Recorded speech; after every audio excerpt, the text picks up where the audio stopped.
ხალხი და რაღაც რჩეული ადამიანები და საუბრობენ ამ სასმელზე და განიხილავენ და ასე შემდეგ და რჩეული რას ნიშნავს? აი არის ხოლმე რა ეგეთ კლუბები, ჯენტლმენური კლუბები არსებობს, სადაც ყოველთვის ერთ და იგივე ხალხი იყრება მე ხოლმე. პერო გაყრილი ხალხი არ მიყვარს. მაგაზე ვლაპარაკობ ზუსტად და მე აი ჩვენი და მე მივხვდი რომ დღეს თანამედროვე სამყაროში მსგავსი ტიპის კლუბების ადგილი აღარ არის და ვიფიქრე რომ რაღაც ანტი უნდა შემექმნა, რომელიც იქნებოდა გახსნილი კლუბი, ვისაც აინტერესებს, აქა ვარ, მომისმინოს, ჯგუფი გვაქვს, ყველაფერი გვაქვს, ვილაპარაკოთ და დავიწყე ესე ჩავხტე კამერა, არც ვიცოდი როგორ უნდა მონტაჟი, ასე შემდეგ, ჯერ ვიდეო ჩავწერე და მერე ვისწავლე ანუ ერთი მონტაჟი. გზა გავიარეთ რა. კი, მეც ეგრეა. მეც ზუსტად მაგა. ასე დავიწყე, ეს იყო 2019 წელი, მე მგონი პირველი მე რაღაცები. გამზადებულ პროექტში მივედი პირდაპირ.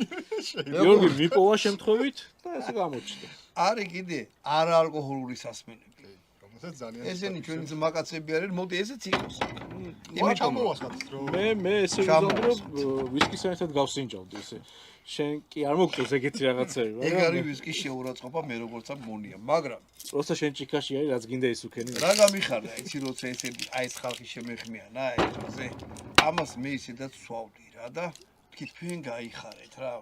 ოღონდ მართლა რა, ყოველგვარი პირფერობის გარეშე. მოდი ჯერ ისე გავსინჯოთ ხო, როგორი არის. ეხლა ვისკი ვითრო არა. ეს არის ალუბლის ალბათ წვენი.